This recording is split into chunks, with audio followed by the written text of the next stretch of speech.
Hello guys, welcome back to NFT Inspo. For today's video, we are going to show you how to fix Snapchat device ban. So if you're interested, let's start our tutorial. So the first thing that you want to do here is you want to open up your browser.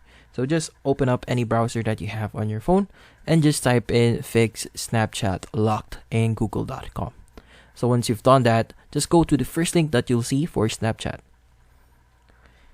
In this link, we want to look for my account has been temporarily locked. But if your account has been permanently locked, you just choose the first option there. But for this video, we're just going to use the temporarily locked.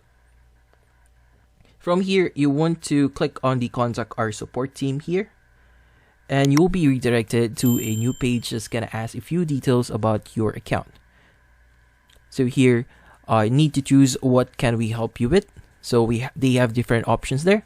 And from here, when you scroll down a bit, you'll see the information that they'll need from you.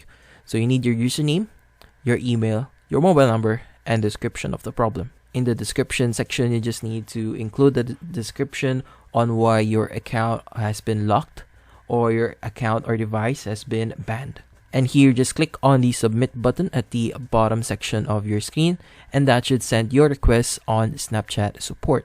So make sure that you entered your email address and mobile number here correctly, as this is the main means of Snapchat support of contacting you. So hopefully this video was able to help you. Like and subscribe to NFT Inspo. Thank you for watching.